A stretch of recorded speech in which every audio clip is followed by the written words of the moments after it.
ఇంతకుముందు పాలనకి, ఇప్పుడున్న పాలనకి ఎలా ఉంది ఏపీలో? Okay, bro, it's nice, but they have to focus on education more. This government mostly focus on liquor and quality liquor. So mostly they focus on education. It will be better. Yeah, I have seen like in Instagram posts, new companies are coming up. So it is a good initiative by Chandrababu. ఎలా ఉంది అంటే గత ప్రభుత్వం బాగుందా? ఈ ప్రభుత్వం బాగుందా?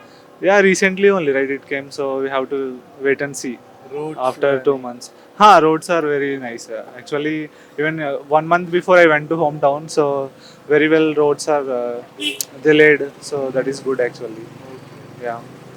అంటే మనం చూసుకున్నట్టయితే రెడ్ బుక్ పాలన నడుస్తుంది అని చెప్తున్నారు. అది నిజమేనంటారా? Red book, bro. I think red బుక్లో ఏముంటాయి బ్రో, ఏ ఎమ్మెల్యేని ఎవరు ఎలా చేశారు అన్నట్టుగా. అది క్రియేట్ ఎమ్మెల్యే చేశారు అది నిజమేనా? క్రియేట్ చేశారు అంటే it created by Lokesh, right? Lokesh create చేశారు కదా అతను, అది రెడ్ బుక్ అన్నది. అది నిజంగా అమలు అవుతుందా? అమలు తప్పులు అంటే చేసిన వాళ్ళనే తీసుకెళ్తున్నారా? మోస్ట్లీ తప్పు చేసిన వాళ్ళే అనుకుంటా మేబీ. సో దాంట్లో ఏముందో మనకు కూడా తెలియదు కదా, రెడ్ బుక్లో ఏం రాసుకుంటున్నాడు అతను. If they have to show then we can see, right, what is it inside and all. Amaravati మీద మీ opinion? Amaravati okay, but Vizag already developed కాబట్టి మేబీ వైజాగ్లో స్టార్ట్ చేస్తే companies it is better. Amaravati like if some rains or floods came then it is entirely drowning, right? So floods ఏ వచ్చినప్పుడు మొలకుండా ఉంటే Vizag better in my thought. What is difference between Chandrababu Naidu గారు and Jagan గారు? He's experienced, Chandrababu Naidu. Jagan, he recently came and ruled for 5 years. But if he give chance, like 2 years drowned, I mean entirely completed with Corona, right? 2 to 3 years. So he entirely focused on education. But the youth need jobs and companies, right, to work on it. And if they implemented some companies, then it is better for all people. Like the daily wage workers, they can go and work in that IT fields, like the cleaning and all in all sectors, they will get some employment, right? So education means it is completely focused on children. So if they educated, then they have to move to other Hyderabad, Bangalore, other states, then have to work.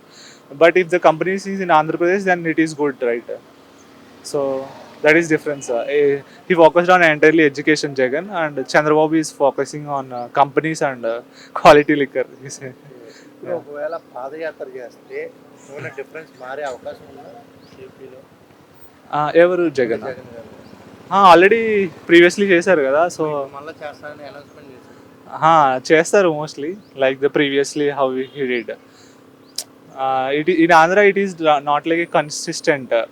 The people are like, okay, if we given chance to Jagan, then he came, and again they thought like they will not give chance to Jagan. They thought like give to Chandrababu. Next they will give chance to Jagan. So it is not like a constant. Like KTR ruled Hyderabad for 10 years, right? So that will not happen in Andhra. The people will not fix with one guy. They will constantly changes as per their what we say. వాళ్ళకి నచ్చినట్టుగా మారిపోతారు. They will not be constant.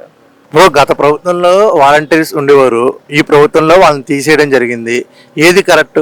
Bro, గత ప్రభుత్వంలో వాలంటీర్లు అంటే చాలామందికి jobs వచ్చాయి bro. చాలామంది పాపం జాబ్స్ దొరకక ఇంటి దగ్గర ఉండి చేసుకుంటున్నారు, ప్రిపేర్ అవ్వుకుంటున్నారు. అంటే నైట్ టైం ప్రిపేర్ అవ్వడం, మార్నింగ్ టైం ఈ పని చేసుకోవడం, ఖాళీ టైంలో ప్రిపేర్ అవ్వడం, ఇది చేసుకున్నారు. సో ఇంటి దగ్గర ఉండి అది చేసుకోవడానికి చాలా మంచి జాబ్ అనమాట.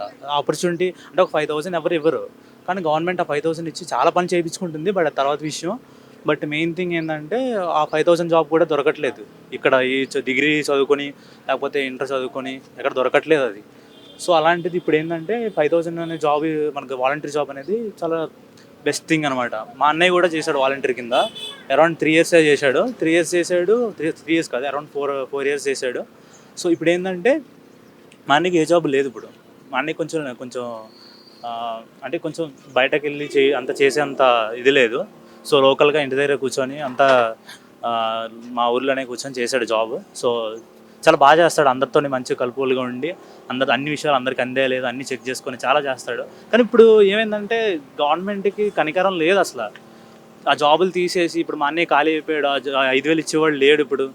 ఎంత ఘోరం అంటే ఇది అసలు ఎవడ అసలు గవర్నమెంట్ అసలు ఏం పట్టించుకుంటుందా? నేను టీడీపీ కానీ వైసీపీ కానీ ఇలా ఫేవరెట్లు ఉండరు ఎవరికి.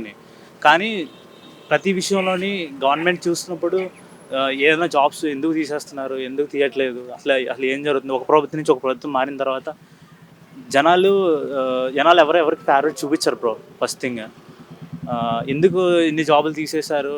మళ్ళీ ఏదైనా దాంట్లో కల్పించాలి కదా బ్రో జాబ్. వాలంటరీ వాళ్ళు కొన్ని నెగిటివ్స్ కూడా చేశారు, బయటకు వచ్చాయి. ఆ నెగిటివ్స్ వల్లే రిమూవ్ చేయడం జరిగింది అని తెలుస్తుంది. ఇంకోటి వాళ్ళ చేతిలో 50 మంది ఉంటున్నారు, ఆ 50 మంది ఇంకా వాళ్ళ గ్రిప్ లో పెట్టుకుంటున్నారు అని కూడా వచ్చింది కదా. లేదు బ్రో, నన్ను అడిగితే నేను దగ్గరుండి మా ఊర్లో వాలంటీర్లు చూశాను, పక్కూరు వాలంటీర్లు కూడా చూశాను మా అన్నయ్యతో ఉన్నప్పుడు. వాళ్ళు చాలా పర్సనల్గా తీసుకుంటారు. అంటే పర్సనల్గా ఇన్ ద సెన్స్ ప్రతి ఒక్కరిని మా అన్న మా తమ్ముడు వాళ్ళకి అందాలి, వాళ్ళు చేయాలి అని చెప్పి.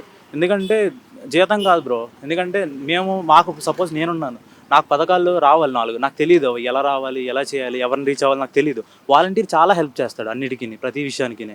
సో నన్ను అడిగితే వాలంటీర్ వస్తే చాలా బాగుంది, చాలా బాగా చేశారు వాళ్ళు.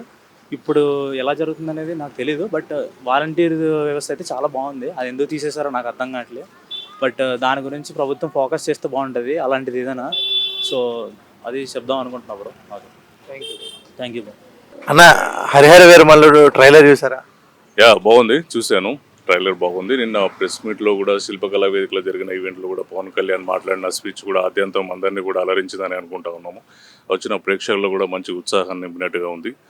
ఓకే, ఇట్లాంటి సిచ్యువేషన్లో ఇప్పుడున్నటువంటి వర్షాలు, ఈ రెయిన్ టైము, బోనాలు ఇవన్నీ కూడా ఉన్న టైంలో కూడా గవర్నమెంట్ నుంచి పర్మిషన్ తీసుకొని ఒక ఈవెంట్ చేయాలి ఖచ్చితంగా సినిమా కోసం అనేటువంటి ఒక కాన్సెప్ట్ తోటి ఈవెంట్ చేశారు. చాలా బాగుంది. దానికి టెక్నికల్ టీంను కానీ కాస్టింగ్ కానీ అందరినీ కూడా తను ప్రతి ఒక్కరిని పేరుతో అభినందిస్తూ తను చేసినటువంటి ప్రసంగం అంతా కూడా ఆద్యంతం చాలా అద్భుతంగానే ఉంది. ఒక మంచి ఉత్సాహం, ఇది ఒక బూస్టింగ్ లాగా అని చెప్పొచ్చు. సినిమా ఆడియో ఫంక్షన్స్ ఈ మధ్య కాలంలో చూసిన వాటిలో దిస్ ఇస్ ద బెటర్గా అనిపించింది. అంటే పుష్ప ఘటన తర్వాత మళ్ళీ సినిమా ఇండస్ట్రీలో అంత గోల్ చేసి ఏం లేదు, మళ్ళీ నిన్నే స్టార్ట్ అయ్యింది. ఎలా ఉండబోతుంది సార్ ఫ్యూచర్లో కూడా? యా, సినిమాకి ఏంటంటే సినిమా అంటేనే ఒక పెద్ద ప్రపంచం. దాంట్లో చాలామంది ఆర్టిస్టులు, ఎంతోమంది కళాకారులు, టెక్నీషియన్స్ అందరూ కూడా ఆ సినిమా అనే ఒక రంగం మీద ఆధారపడి లైఫ్ లీడ్ చేస్తూ ఉంటారు. కాబట్టి వాళ్ళందరికీ కూడా ఒక మంచి ఉత్సాహం అని చెప్పొచ్చు, ఒక మంచి ప్రోత్సాహం. ఆ సినీ రంగంలోకి రావాలి, అడుగు పెట్టాలనుకునే వాళ్ళకు కూడా ఇది. ఎందుకంటే అదొక పెద్ద బిగ్ స్క్రీన్, కలర్ఫుల్ స్క్రీన్. దాంట్లో ఎన్నో రకాల ఆటుపోట్లు ఉంటాయి, ఎన్నో ఇబ్బందులు ఉంటాయి. వాటన్నిటి కూడా నేను ప్రెస్ మీట్లో పవన్ కళ్యాణ్ గారు తన బిగినింగ్ నుంచి ఎండింగ్ వరకు ఈ స్థాయి వరకు రావడానికి ఎన్ని ఇబ్బందులు పడ్డాను, ఎన్ని రకాల ప్రాబ్లమ్స్ ఫేస్ చేశాను, కొన్ని సినిమాస్ ఫెయిల్ అయినప్పుడు నేను ఎదుర్కొన్న పరిస్థితులు ఏంటి, ప్రస్తుతానికి నాకు తర్వాత ఎవరెవరు నాకు లైఫ్ ఇచ్చారు, ఏ రకంగా నేను ముందుకు రావడం జరిగింది అని ఎన్నో ఒడిదుడుకులు, కింద పడ్డాను, లేచాను, మీద పడ్డాను అని ఈ స్టైల్లో, అంటే ఒక లైఫ్ స్టైల్, ఒక లైఫ్ జర్నీని చాలా క్లియర్గా ఎక్స్ప్లెయిన్ చేస్తూ అక్కడ ఉన్నటువంటి అభిమానులకే కానివ్వండి, చూసేటువంటి ప్రేక్షకులు కానీ అందరికీ కూడా ఒక మంచి మెసేజ్ ఇచ్చినట్టుగా అనిపించింది. ఇప్పుడు అంటే ఇంత పెద్ద స్టారు ప్రొడ్యూసర్ కోసం ప్రెస్ మీట్కి కానీ ఇలా ఈవెంట్కి కానీ ప్రమోషన్స్ కానీ వస్తాయని చెప్పారు. దాన్ని ఎట్లా? ఎస్, అది మంచి పరిణామమే. ఎందుకంటే ఒక స్టార్ కాస్ట్ ఆ స్థాయిలో వచ్చినప్పుడు ప్రొడ్యూసర్లు కానీ అందరూ కూడా వాళ్ళ ఈవెంట్లో రావాలని ఉంటుంది, ఖచ్చితంగా వస్తారు. వాళ్ళ సినిమాని హిట్ చేసుకునే విధంగా దాన్ని ప్రమోట్ చేసుకుని ఎగ్జిక్యూట్ చేసుకోవాలనేటువంటి ఫీలింగ్ అందరిలో ఉంటుంది. ఇట్లా పెట్టిన అమౌంట్ అనేది ఖచ్చితంగా తిరిగి రావాలి. ఆ సినిమా కోసం పనిచేసిన ప్రతి ఒక్కరికి కూడా 4 రూపాయలు అందాలి అనేటువంటి ఒక కాన్సెప్ట్లోనే పనిచేస్తారు సినీ రంగం. కాబట్టి ప్రతి ఒక్క ఆర్టిస్ట్కి దీనివల్ల లబ్ధి పొందాలి అనేటువంటి ఒక ఆలోచన ఉంటుంది. దాన్ని బేస్ చేసుకొని అందరూ కూడా ప్రొడ్యూసర్లు కానీ అందరూ కూడా ఈ ఈవెంట్లో పార్టిసిపేట్ చేయడం, ఆర్టిస్టులు, టెక్నీషియన్స్ అందరూ కూడా ఒక మంచి పరిణామం. దట్టు ఆయన ఈజ్ అ డిప్యూటీ సీఎం ఆంధ్రప్రదేశ్కి. కాబట్టి తను అటు తన యొక్క పోర్ట్ఫోలియోని కంటిన్యూగా చేస్తూనే మళ్ళీ సినిమా కూడా చేయడం అనేటువంటిది ఇట్స్ ఎ బిగ్ టాస్క్. అంత చిన్న విషయం ఏం కాదు. ఓకే, అది సినిమాని ఈ విధంగా తీసుకురావడం అనేది కూడా ఒక మంచి పరిణామం అనేది చెప్పొచ్చు. Thank you.